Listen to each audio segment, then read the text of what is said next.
Hello, welcome to Dark Matter Radio. This is your host, Ronnie McLean.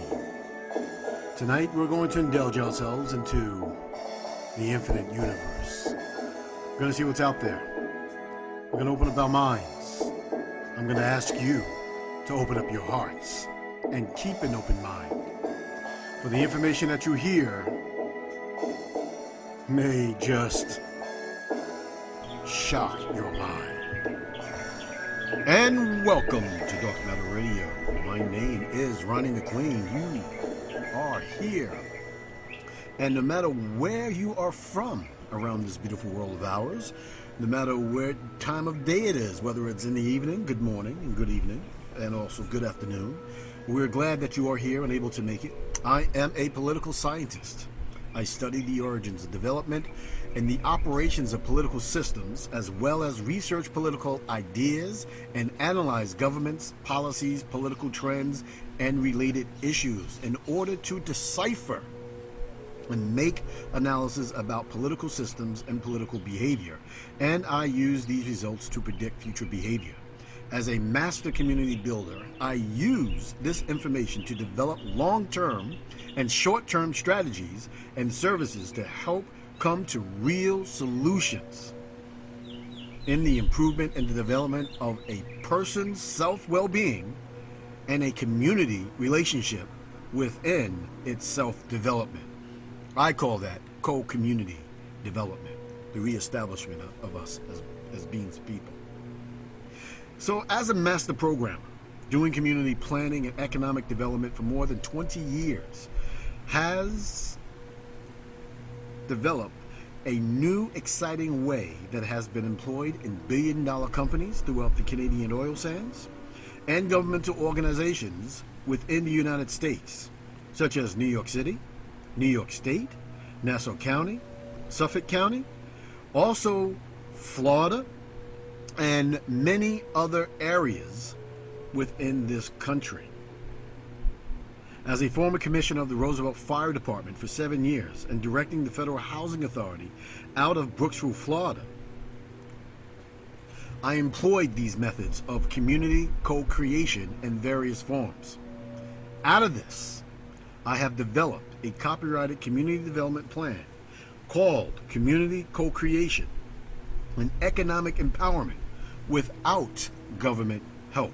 Extremely important to understand where I'm coming from with that. As I received my degree from Adelphi University, I'm also a National Construction Safety Officer, and I got that certification from the Alberta Construction Association. And as I use these methodologies that has seen companies and organizations increase safety and production factors by more than 40%. We also see companies and governmental agencies improve their community morale by more than 80%, leading to a much safer community environment and a development of community co-creation attitudes, formulating a much better cooperative environment for creating policies and structures for all. And that's extremely important when I say for all. So I wanted to really get down to that and really put that into perspective as to where I'm coming from in terms of all the things that are happening around the United States, being the founder of the Indigenous Nations of North America, and how all of this is really coming together to be able to formulate the things that we're doing now and the things and the arguments and discussions that we're having dealing with reparations. Now, if you've been listening to me for quite some time, you've heard me say that there is about to be one of the mass selling of souls that you've ever heard of ever seen in human history when it comes to the quote-unquote African-American, quote-unquote black situation here in the United States dealing with this reparation stuff. Very significant, very important. You also heard me say that the world is going to fundamentally change as they go into a new paradigm October 1st, 2020. And again, it is my belief that this world, who has settled with every other race on the planet other than the quote-unquote African American, quote-unquote black, indigenous beings of North America, will have to do something before this change takes place. And as I have also reported on this channel, that reparations is going to be in the forefront all of a sudden within this presidential race, is now coming to fruition. All right, so it's very important to understand that these are the things that I look at as a political scientist. I've been trained in this, been dealing with this for quite some time. I look at it differently from the perspective of a lawyer. I look at it a little bit differently, or maybe even a lot differently from the perspective of a sociologist, right, or even a psychologist. And I have to take a lot of these things into consideration when I am making a lot of the videos that I'm making, the documentaries, such as, you know, the Black Civil War, the whole entire series of the document of the Doctrine of Discovery, and a whole host of other shows that we have put on here at Dark Matter Radio, I.N.N.A Live. It's extremely important to understand where I'm coming from and how I'm actually looking at things, because I'm not looking at it in the perspective of inside of the system. I'm looking at it from a mind's eye outside of the system, like I have done for a whole bunch of companies, governmental organizations around North America. And I say North America because I've done it within Canada, and also I've done it in the United States as well. So it's extremely important to understand where I'm coming from as you begin to start hearing breakdowns of my commentary in a legal sense, and also breakdown of my commentary in a social work sense, or in a sociology sense. All right, a bit different, right? A bit different from when you're talking to a political scientist, because he has to take every single thing into an account in order for him to be able to come up with what's actually going on. So it's extremely important to understand where I'm coming from, right? So there can't be any hidden agendas or anything else like that. So where I'm coming from this, I'm analyzing everything that's going on.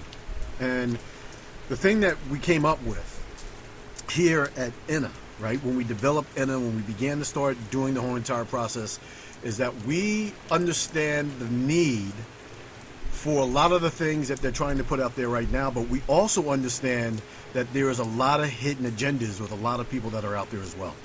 All right, a lot of groups, community groups, a lot of national groups that overwhelm community groups. There's a lot of desperation out there, and in this desperation, people are willing to do just about anything in order for them to be able to get a dollar in their pocket. All right, we also understand that in our framework of existence of quote-unquote Black Americans, African Americans, indigenous people, there is absolutely no support from the broader section of society or government, right? None. Well, you know, you say you got welfare, food stamps, government programs, and all this other type stuff, but it has not helped our society of people from any of the inceptions of any of these programs. In fact, it has worked to destabilize the whole entire system of the family unit within the quote-unquote Black community, within the quote-unquote African-American community, even within the quote-unquote copper-colored indigenous community. All right? It has worked to destabilize and not bring people together. Right? And with the inception of all that stuff that was going on with the churches, right, in terms of them buying into the government programs, they were also brought off. Yeah, they were brought off. And why do I say that they were brought off? Because they also were paid to give out community service to the respective areas. And again, they had to turn themselves into 501c3s, and they have to begin to start taking direction and directives from the federal government themselves, and also be monitored by them. And then if they're not monitored by them, what happens? They don't get the money, right? So there's certain things that you can do, certain things that you can't do, and there's certain things that you can't say. Especially if you're a 501c3, you are not supposed to be indulging yourself in anything dealing with government policies, politics or any of that kinds of stuff, right? Because it is a conflict of interest. Conflict of interest. And so, as we talk about this stuff called reparations, right? There's a lot of different spins that you have on it, and if you listen to a lot of my commentary, I broke down the whole process about reparations, the meaning of the indigenous nations of North America, all of the things that need to be done, and we'll go through that again, in order for us to be able to even think about getting reparations. But the main thing here tonight is that I really want you to understand that they are bringing out the big guns. They're bringing out the big guns. They're bringing out a whole lot of things in order for them to put in play this reparation, healing, bringing people together factor. Whereas before, and we'll get into that again, I believe it was John Connors who has actually brought out the reparations thing way back, I believe it was back in the 80s, might have been 89, when Jesse Jackson was getting everybody to become African Americans, and a few of his friends. It's important for us to understand that, all of this that's going on right now is in the plan, right? And what plan is that? The plan to bring us back into the fold, all right? Because remember, again, if you listen to the documentary that I put out, that they killed so many indigenous people that they changed the climate of the earth. The original program that they had since 1452 is to genocide the indigenous people off the face of the earth, off the face of this land, here, especially here in North America, right? And in South America. Changing the whole entire landscape, changing all the names of everything, doing everything that they have to do, right? So it was genocide, and they're still practicing that genocide still today. I would have to implore for you to go and listen to the Doctrine of Discovery series. There's 6 of them, not too long. Also, I would implore you to listen to the Black Civil War documentary that I put out. And I would also implore you to listen to all of the Doctrine of Discovery, not the Doctrine of Discovery, but all of the things that I put out for reparations, right? Because that will really go into much, much, much greater detail that we're going to be going into today, explaining a whole lot of things, right? In terms of all that stuff. So, as we evolved here at I.N.N.A, and as we're bringing all these things together, since before 2010, when I.N.N.A actually came into process, the whole entire process was reestablishment under a co-creation, community building type atmosphere. And this is the key to good health, prosperity, successful living, and also economic prosperity inside of our community, right? And this is the reason why I said that there are at least 3 to 4 fundamental things that have to happen before we even begin to start discussing the apparatus of reparations. And, they're building a team. They have their team, right? They're in the game. They have their team. And we, as quote-unquote African Americans, quote-unquote black, I don't care if you call yourself ADOS, African descendants of slaves. I really don't care if you call yourselves indigenous, right? Copper-colored people. We're all in this game. The problem is that on this side of things, versus the people who are of like the NAACP, Urban League, United States government, United Nations, the actors guilds, the political leaders, and all those guys. The difference is that they have their team. They have their team formulated. And they're bringing out the big guns. And when I told you that they're bringing out the big guns, what I meant by that is that they're bringing out people like Louis Farrakhan. right? Louis Farrakhan, who had very little to say on reparations, and also any kind of, he's always, the Nation of Islam, kind of skirted around all these different types of things, dealing with, a black nation. And again, when you say a black nation, you know exactly where they're coming from, right? But I would implore you to go to Young Pharaoh's documentary on what he did on the Nation of Islam, which will bring everyone up to speed in terms of what's going on with that and Minister Louis Farrakhan and that whole entire thing. All right, but they were one of the first ones that they brought out. All right, John Conyers was one of them, right, and he's been pushing it, and the reason why they were pushing that and so often is to get it to be understood that this thing has been around for quite some time, but it's not really ever been taken seriously. But they know when they're going to act on it, right, and they have to begin to start acting on it now in order for them to be able to bring this whole entire world situation into fruition. All right, if you listen to my my small show dealing with the new religion of the world, that is now already been taking place. They've been putting in the frameworks for this law of attraction religion for quite some time. Now, dealing with that, won't get into too much of that. One of the things you have to understand is that, a lot of it has been dogmented with dogma and criticized, saying that it's going to be a satanic religion. I am one believing that this new religion has been around always and was one that was practiced in the indigenous sense.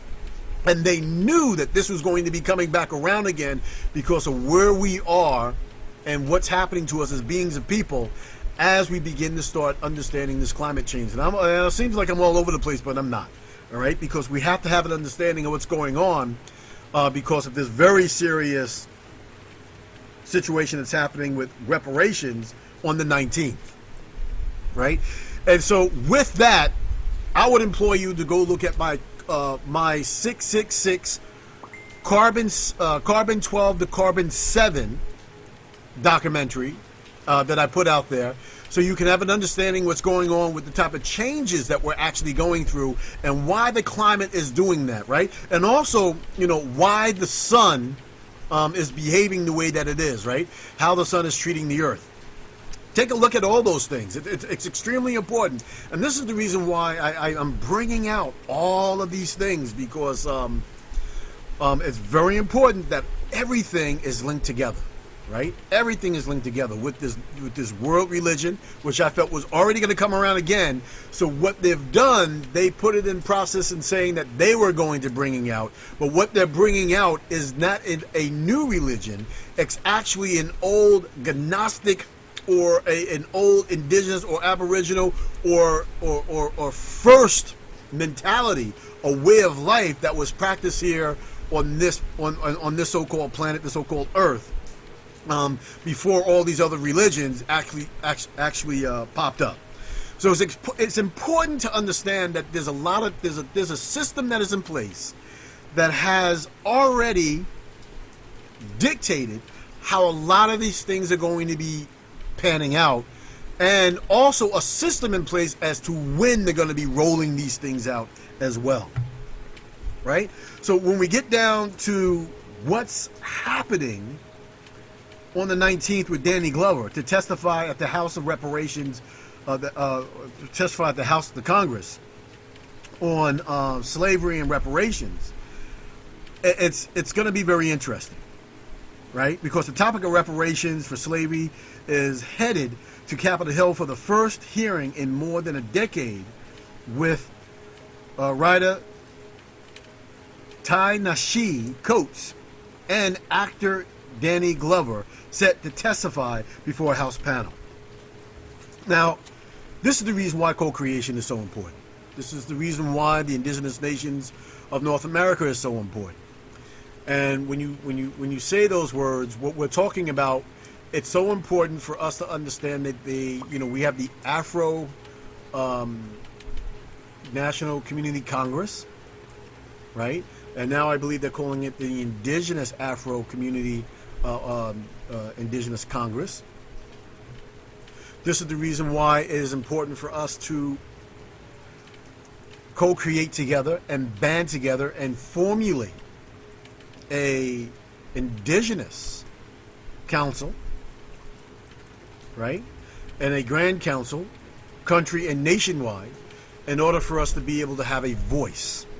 Because as I've been explaining what they're doing as they're bringing up their big guns, and this is the beginning processes of it, right? They're creating a wave swell in order for them to be able to get to a crescendo point as to where the majority of people are going to fall right into line, as sheeple do, right? And it's very important for us not to do that, because are these people who they're getting together speaking for us? Right? Are they actually really speaking for us? All right? Because I don't see a lot of the people that have been heavily involved in a lot of the indigenous awakening around the country, and also conscious awakening around the country, involved. And if they are, it's been very, very, very quiet. And if all of a sudden they say that they are, I wonder where they're coming from. All right, because this has not been put out there for anyone to see. So it's going to be interesting to see what Dr. Claude Anderson has to say about this. All right, and we're going to be doing a video about Dr. Claude Anderson versus the co-creation community development methodology. And we did one already with Boyce Watkins. And again, these aren't videos to attack and down or damn anybody, because these guys are doing a hell of a job trying to do what they can do with inside of the system. We're also reached out to Yvette Cornell, all right, who has difficulties with both those guys, and I believe she's part of the ADOS system, and it's important for us to have an understanding about all these different areas. But again, I had Nuben Menkares, and you'll be hearing a lot about him, right, with the Bright Race. You have to talk about that because he's gaining in prominence. But he did come on to the show, and he did express everything. We'll probably get him on again. But, what about Chief Blue Feather and the people of the Coastal Nation? What about the brothers up there and sisters up there in the in the north with the indigenous nations that are up there? What about Chief Warhorse and all the time that she's been around and everything that she's done, right? What about those people that are doing those kinds of things, like Chief Red, Chief Strongbow, right? It's very important for us to have an understanding of who these people are and what has really been going on for quite some time. Because I'm not hearing a lot of the major players being lulled up there to talk about what's going on for us as a collective here in the United States, but very specific people that are involved in the music industry or in the movie industry, the entertainment industry, or even their political industry, to talk for us as a whole. Is this good? Is this what we really want? Right? I mean, it's very, very important for us to have an understanding, where we're all coming from. Right? We have a group called African Americans Ain't African. They have approximately over 15, almost 30,000 members to that group on Facebook. Right? And we don't hear anything about them asking them to come up to be able to testify. And again, we shouldn't be, before I even get into where we should be testifying and what we should actually be doing as a country of people, let's get into some other players that should be actually involved in dealing with a lot of these. We have people like Dr. Elena Porter, in the video making, state making in the emerging modern Afro-American world. Dr. Asari, right, who is the president as of this point of the Indigenous Afro-American Congress. And, and again, we also have the indigenous nations of North America, we have that Grand Council, right, which is operating this in effect. They have about as of right now, about 25 community nations around the country and growing, right? We have people who are thinking about, also joining forces with that, with the Coosa Nation, right? And that's with Chief Blue Feather and Chief Red over there. We also have the Alabamos down there in Alabama, right, with Chief Red down there. We also have Chief Strongbow and a whole bunch of other people over there in Memphis, as well as the people up there in Rhode Island and Boston and Connecticut, that area. We have, the Phoenix Moons of the world. I mean, we have a lot of different people that are involved in this whole entire awakening process that have never been consulted. And the reason why they aren't consulted is because we don't have this Aboriginal Congress that can come together and meet and then speak for all of us as one, right? But, what do you think you're going to get? What do you think you're going to get when they meet? What do you think you're going to get? What you're going to get is are you going to get what you're going to get when Elena Porter made an international statement at the UN? Are you going to get anything like that? Are you going to get anything that a New Thunder or myself, Ronnie McLean, has been advocating in terms of what we need to do before we can even talk about reparations? Why the rush all of a sudden to try to get us into this reparation conversation? They're destroying our black jobs. They're not giving us any more jobs, even though Donald Trump said this is, and everybody is saying that this is one of the greatest economies on earth right now, right? I'm out here living it right now. I'm not in the oil sands anymore. I'm out here trying to get a job just like everybody else. I'm out here doing everything else that I'm doing, right? And as I'm looking at these jobs, a lot of these jobs, some of these jobs are paying $13 an hour. Some of them are paying $8 an hour. You got to get 2 and 3 jobs. And that stuff started back in 2008. And who do you think was mainly impacted on that? It was the quote-unquote black community, African-American community. And all of these other groups have done, all that they've done was try to work within the system, work within this government to try to pacify the masses and try to keep on telling you everything is going to be okay. And now they're going to bring you up in reparations. The first thing that needs to be done, let's get into the 3 or 4 things that actually really need to be done before we even have a conversation dealing with reparations, which really wouldn't take that long. And the first thing is that we need to reestablish ourselves around this country in small community co-creation pockets in order for us to be able to give ourselves an understanding of how to be able to govern ourselves once again. We don't know how to govern ourselves. We have no clue on how to govern ourselves or even run a governmental entity.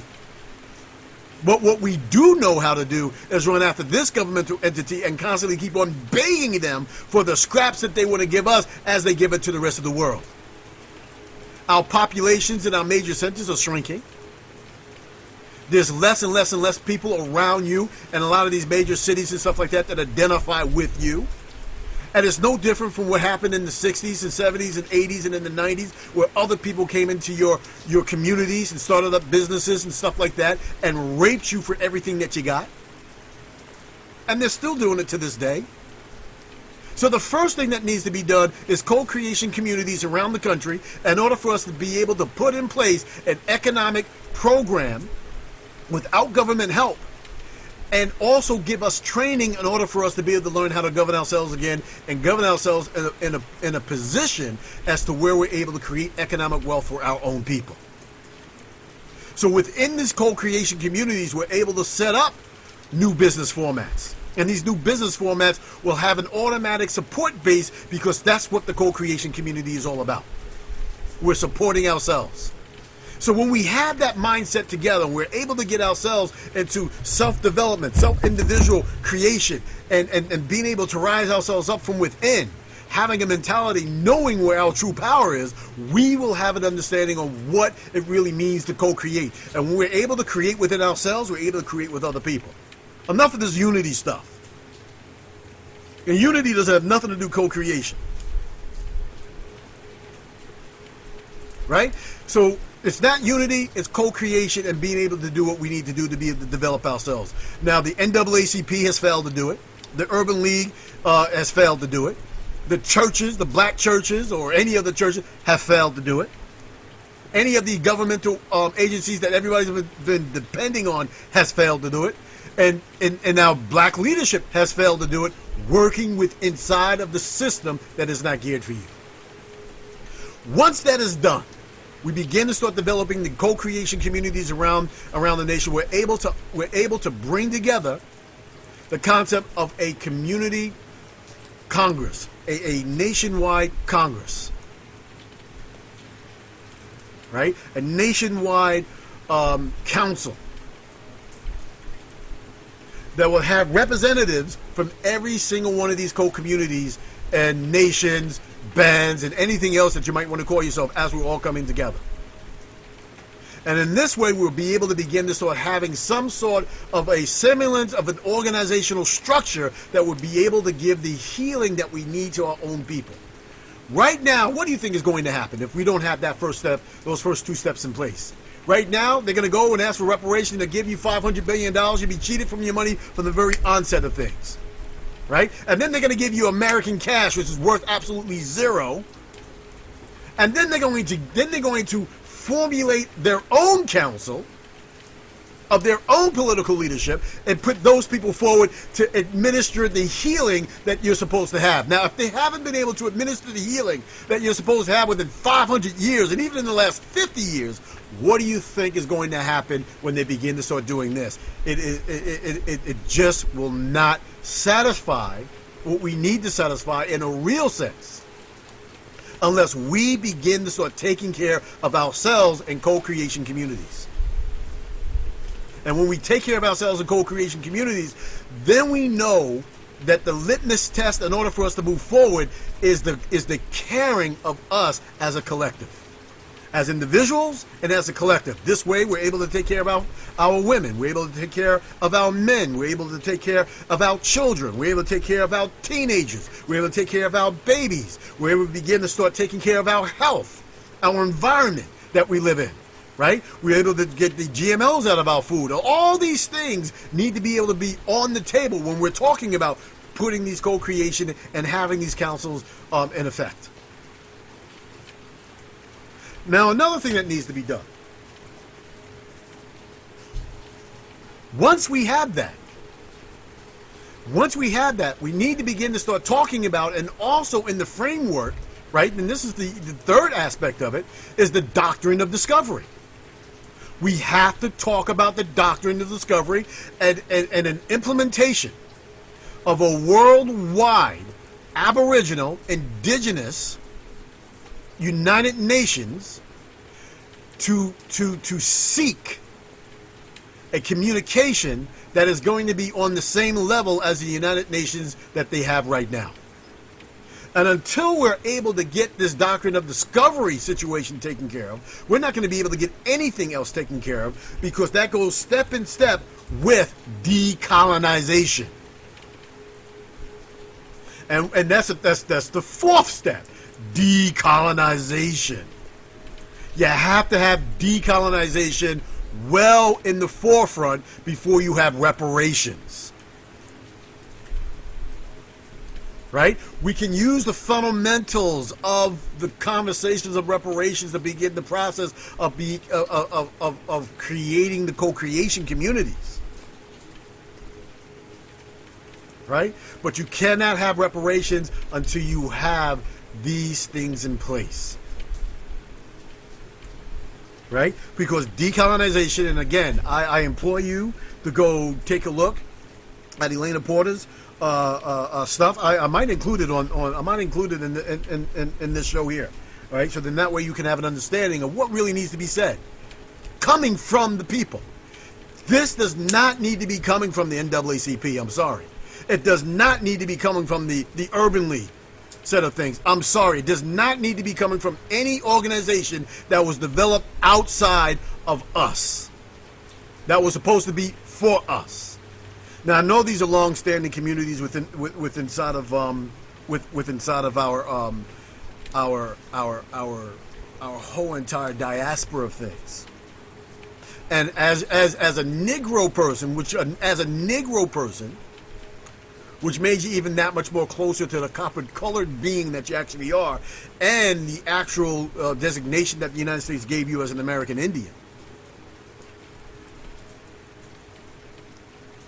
and as a worldwide Aboriginal, if you're coming from that so-called place called Africa. We right now have absolutely no representation on the world stage. None. We have no representation on the world stage. So when you talk about the House Judiciary Subcommittee on the Constitution, Civil Rights, and Liberties, it is scheduled to hold the hearing next Wednesday on the 19th. Its stated purpose to examine through open and constructive discourse the legacy of the transatlantic slave trade. Get this, they're going to talk about the transatlantic slave trade. Now, if you understand what's really going on with history, there's a lot to be said about the transatlantic slave trade, as opposed to the slave trade, the Aboriginal indigenous slave trade of, I was just going to say it right now, of the Americas and concentrated into North America. All right? So you have to have an understanding that, and I'm not saying that the transatlantic slave trade didn't happen, that no slaves came from that way, but the amount of slaves that entered into North America, which is what we're talking about here, is not as much as what you were led to believe. Not at all. The majority of people, 98% of the people, were already here. That is documented fact. And when you talk about the slave trade, the North Carolinian slave trade, you have to understand where that slave trade actually, how it actually perpetuated and where it was actually settled at. And again, I need you to go listen to a lot of these documentaries out there. Listen to the people like Kerry Davis from African Americans and African. Listen to Tomahawk Tony. Right? Turn on Phoenix Moon and some of the things that she's also actually bringing up with a lot of these different things. Right? You got to listen to a lot of the stuff that's happening within the Aboriginal, Indigenous, Afro, quote-unquote American diaspora, and all the history that is being brought up, such as the history of the Californians, which that war went all the way into the 1800s. Right? The hiding and destroying of history. None of these things, I don't know, will these things be talked about? We're going to have another show after it's done, but I'm telling you now, we need to be able to bring these things up, right? And we need to bring it up from an independent, outside of the system way. This is the reason why we developed the Indigenous Nations of North America. This is the reason why we're linking with groups like the Afro-American Congress, right? Because what we're doing is we're linking. We have to come together as a being of people in order for us to be able to have a leg to stand on. And before that can happen, these things that we're talking about must happen, right? Because they're rushing this right now. They're rushing this. They're trying to get this in. People are saying, "Oh, it's never going to happen. It's never going to happen." And this is the way that they always do it. They always tell you that something is not going to happen, and they always bring you through hell to get some crumbs off the table. One of the presidential candidates said that, "Oh, we should give them $500 billion." $500 billion in one of the documents that we sent to the UN. It's well more than $15 trillion, and it's $15 trillion in terms of gold and other precious metals, resources, as well as foreign currency, multiple different types of currency, because what we're up against right now is that the United States is broke. Right now, hardcore, they're about $20 trillion in debt, and almost $100 trillion, if that more, in promised debt.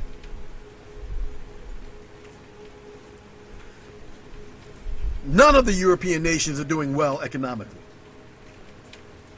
The world right now is not doing well economically, and right now we're on the cusp of a planned war with what you would call the Middle East, Iran, China, Russia, Venezuela, parts of Africa, where India even now has turned against the United States. India, because they said that they're going to be developing, they're going to be buying weapons from the Russians instead of buying weapons from the United States. And then lo and behold, before you know it, there's a big giant, one of the worstest thunderstorms they've ever had encountered over there. We are on the cusp of all kinds of things. And I implore you to go out and take a look at my, my 3 or 4 part documentary on what's really going on in the Caribbean. Because well before what the stuff that's going on now, I was telling everyone what it's doing. So I'm sounding the alarms. I'm sounding the alarms. And the question is anyone really listening? Because they are going to dupe you into a situation as to where you are going to be selling your souls left and right. Your little babies, your children, and everything else won't have a leg to stand on. Won't have a leg to stand on. And you know, you need to know what the true purpose are. And the true purpose is not to be nice to this corporation of what you now call the United States government. The purpose is to deal with them directly on an equal footing. And you can't be on an equal footing if you're under their jurisdiction. You just can't do it. This is the reason why we need our own Congress, Council, combination of both, to be able to speak for the people of us in order for us to be able to truly get what we are calling for in our co-creation community development.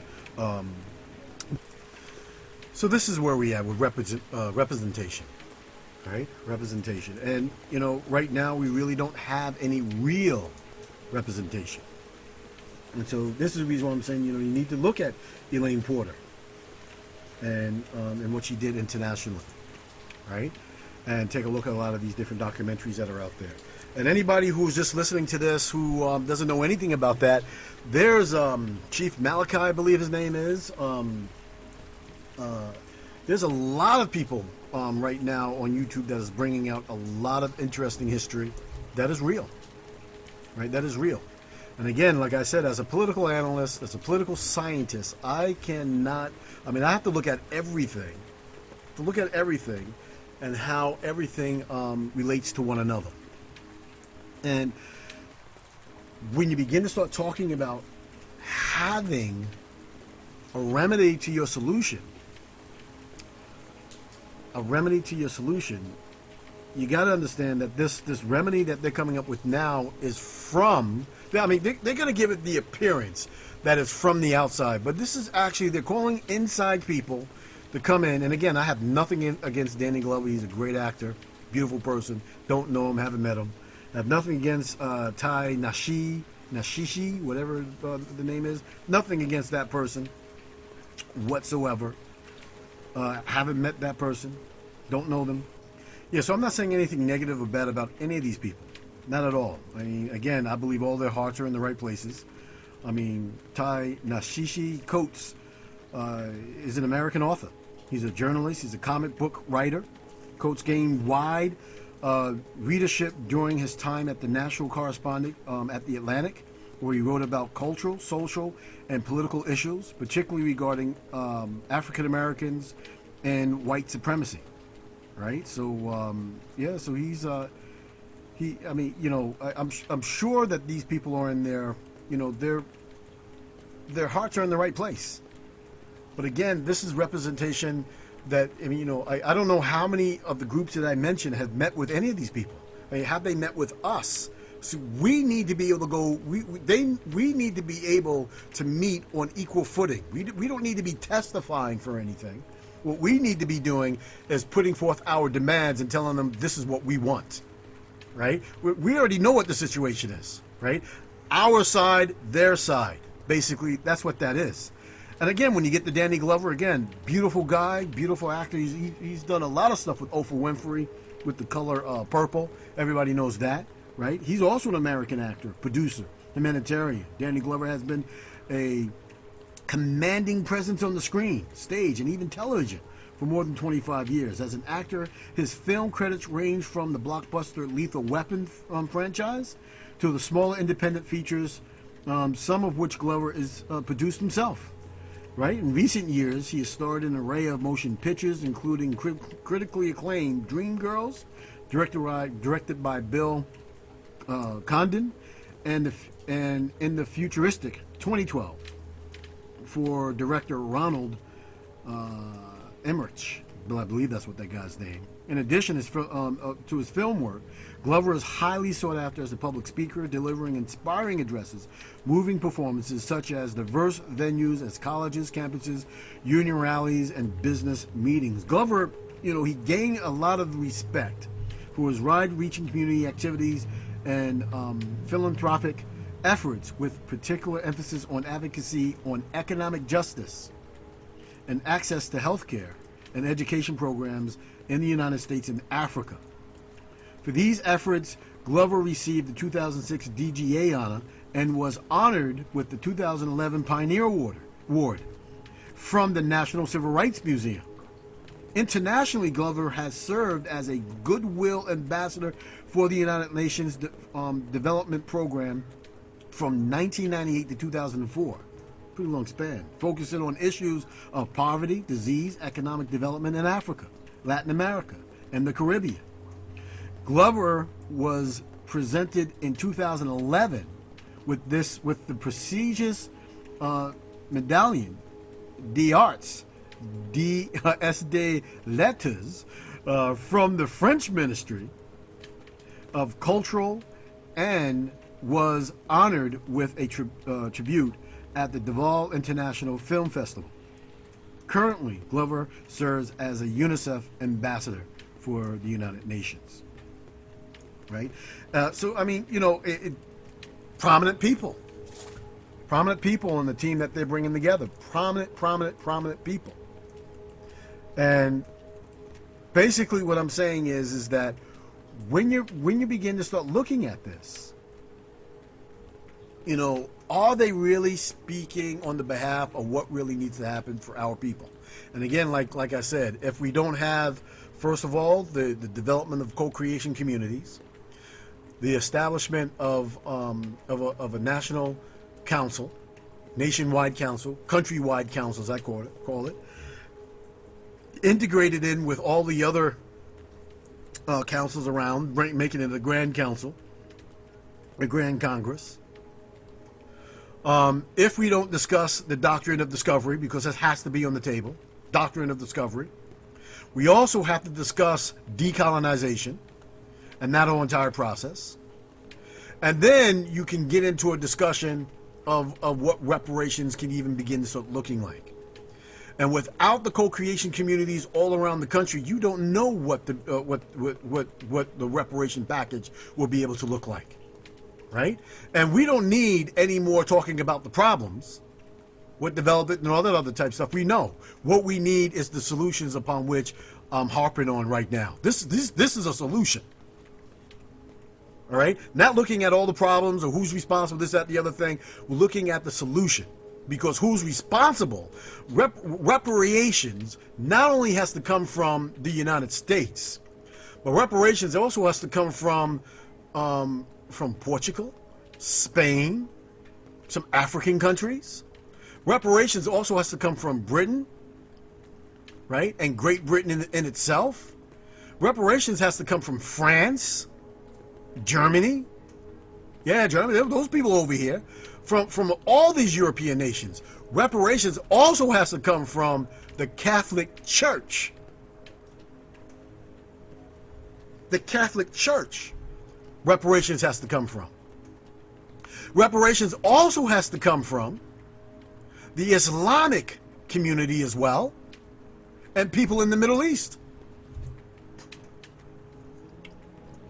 There's a lot more going on than what meets the eye, and a lot more involved than what it is. So they can't get scapegoated. And until we ourselves come together and stop allowing other people to think for us, we don't have a leg to stand on. So they'll keep on giving you what they want to feed you. Just like for all these years, they say milk, milk, milk, milk, milk. What is milk? Milk is pus and blood, basically. And they feed you this all the time, and they say it's good for you. One of the worst things that you can give to a baby is cow's milk. Now, I know a lot of people are going to say, oh, you know, this guy's crazy, conspiracy theory, and all this other type stuff. All I'm telling you is look it up. Again, as a political scientist, I have to understand all aspects of things and not just one aspect of things. I have to understand the legal aspect of things, the environmental aspect of things, the science aspect of things. I have to understand the social conditioning aspect of things, the mental aspect of things, the medical aspect of things. I have to understand the systems of the governments upon which put things in place aspect of things. I have to understand and use these to understand the intentions of how things are doled out. Right? I have to take a look at a lot of. I have to take a look at the Constitution, how that was written, who was written, why it was written, who was written for. I even have to take a look at some of the people that were in this country that were actually from Africa, helping them build this country and destroying the infrastructure that was already here, such as the Moors. I have to look at them, what they got out of this, where they're going with everything. I have to look at time frames, who came into the country, when did they come into the country, right? To establish all these different types of things. And this is why I say if you're ADOS, which sounds like some sort of a sickness, but it's not, African descendants of a slave,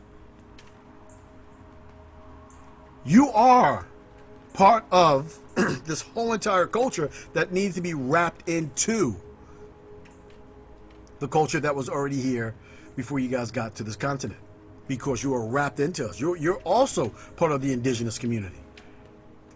Hate to use that word Africa, because Africa was a word made up within this social constraint to find a whole entire continent of people, which that wasn't the original name of the continent. Neither was the Americas. Right? So we have to stop letting them frame us. We have to stop letting them frame the conversation. This is one of the first things that you learn when you're running a political campaign. You have to be able to frame your own conversation and not buy into the framework of somebody else's. Co-creation communities. Co-creation development. Being able to have a community that's able to support itself and be able to grow outside of the confines of a system that was designed to be able to destroy the people in itself. Let's get into the social work aspect of things. And let's see if they're going to even talk about this. And this is the reason why we have to talk about doctrine and discovery. This is the reason why we have to talk about Elaine Porter and all the things going around decolonization. We have to talk about UNDRIP and UDRIP. We have to talk about the decolonization framework that was set out back in 1960 in the UN, when it was bringing down all of the colonized countries all throughout the world. We have to talk about all these different things and have a good understanding what we're on, because, you know, I also, again, tell you to go look at my documentary on 40 Acres and a Mule. The mule came later. People don't realize that. But go look at that documentary. That would explain very thoroughly that the United States government, militarily, understands the situation of the indigenous being in the Americas. And even then, they had the respect to go and ask the leadership of the day, what did they want? What did they want? And then in that council, in that Congress, the 20 leaders that spoke for the whole entire rest of the country of indigenous people said that they wanted to be independent and back on their own. They wanted their land back. And that's exactly what they were getting. Take a listen to that documentary. Right? And then you can see why I break down the doctrine of discovery the way that I did. Right? There are a lot of things that meet the eye, and when you begin to start putting all this stuff up, you know, we should not be in front of Congress. What we should be is at the UN, or the UN with our UN meeting in a place that is mutual, where we can actually really discuss the real solutions to help our people here in North America and also around the world. And around the world. See, co-creation communities is important. Right? And, you know, and again, because we are within the system, anything that anybody does within the system to try to get themselves ahead is not wrong. But the system in itself has never, ever done anything in all sincerity to try to improve the conditions of the so-called African Americans, so-called black people, so-called Negro people, so-called American Indians, so-called indigenous copper-colored beings of this country, of this land, ever, in order for them to be able to be prosperous on their own land. Martin Luther King said it. We still, even after 100 years, find ourselves languishing on our own land and in exile within it.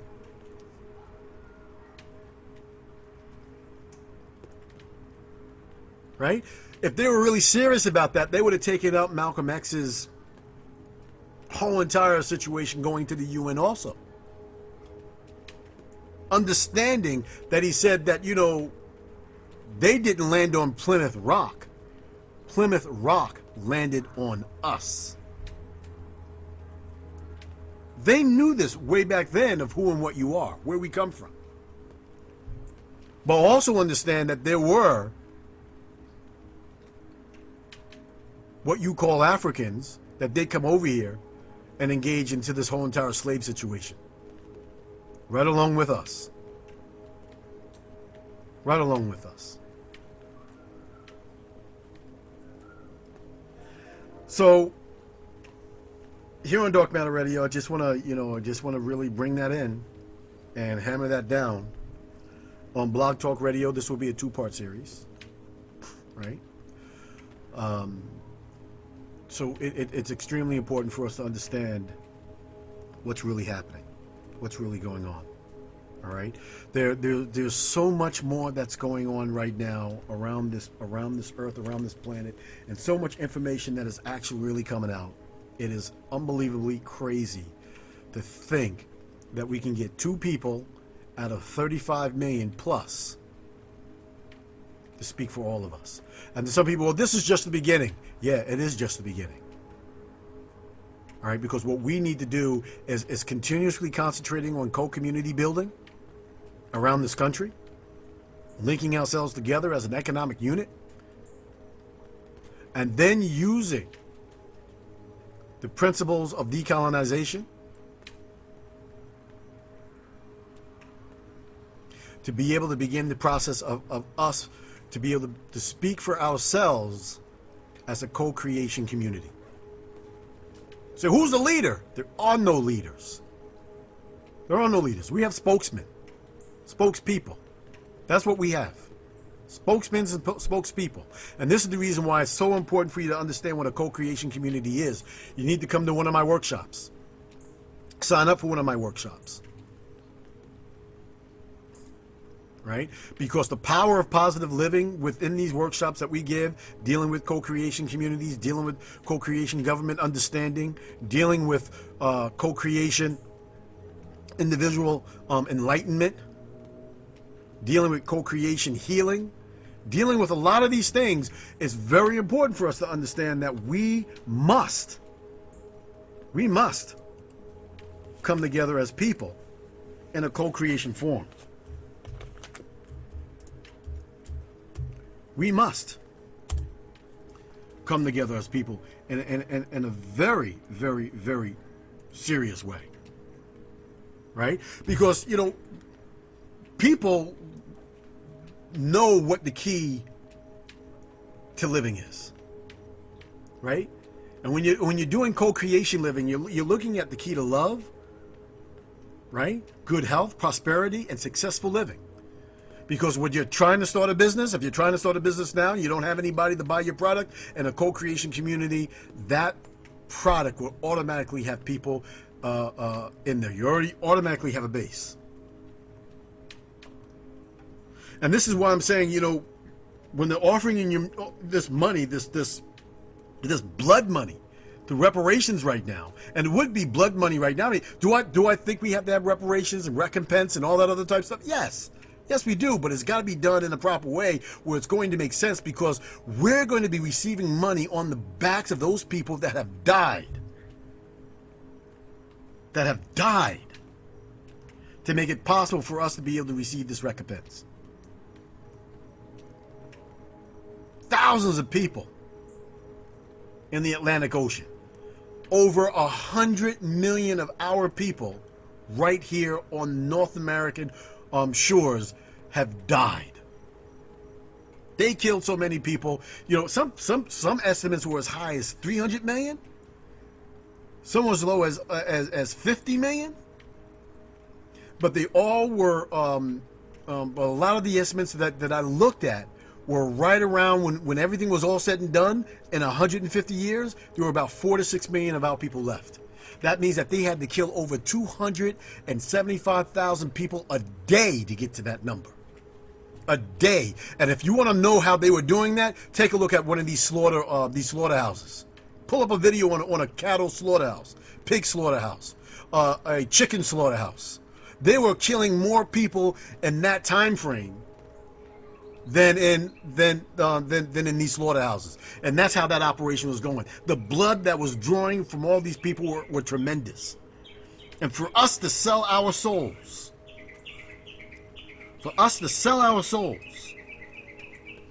down the drain for something like that, I would think it is going to be one of the most despicable, disgusting things if we get reparations before we get our co-community situation straightened out countrywide, before we have a serious council in Congress, before we have representation as a country of people. In order for us to be able to address the situation that's going on here in the United States, we must address the doctrine of discovery, not only for us but for worldwide, because nobody owns anything.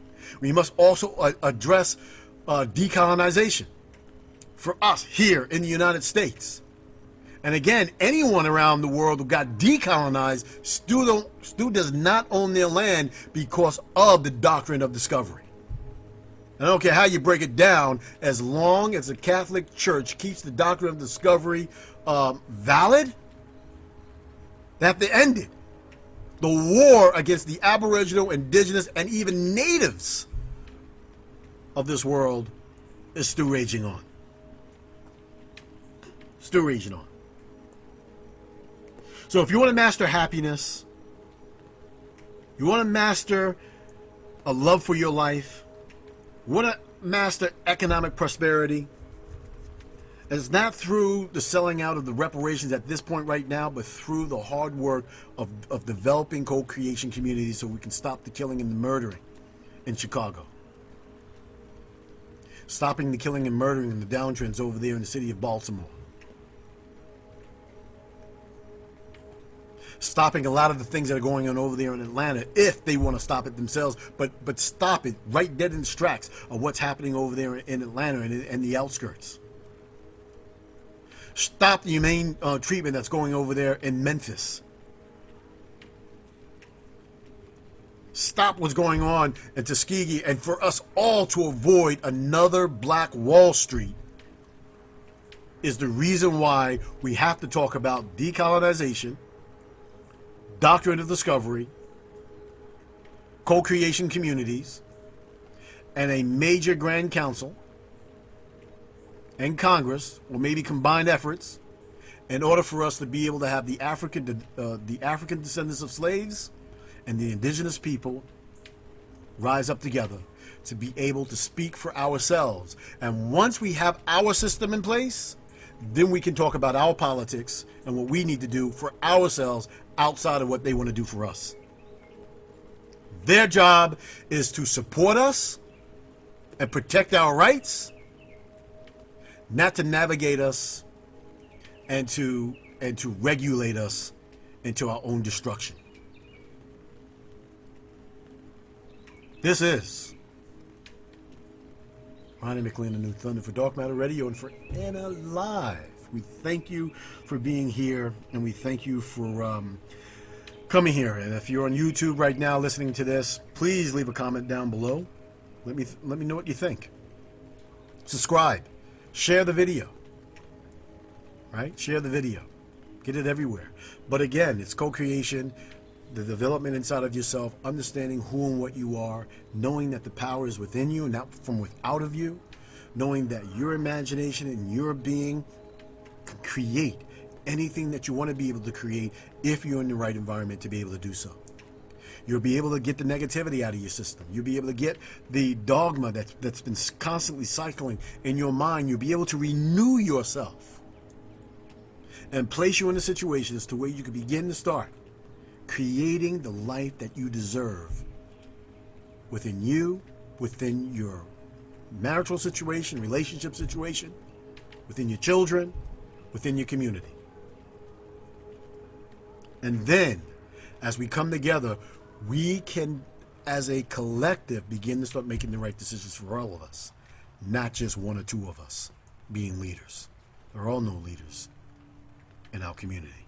We are co-creators. We're all part of the council. Great grand rising to us all. Thank you so much for being here. And really do appreciate each and every one of you as we rise our numbers in YouTube into the thousands. Great grand rising all. Have a great day. And I wanted to say one special thank you or hello, because there's another person that's out there that's doing some really great work as well. And I can't remember her name, but I will make sure that I do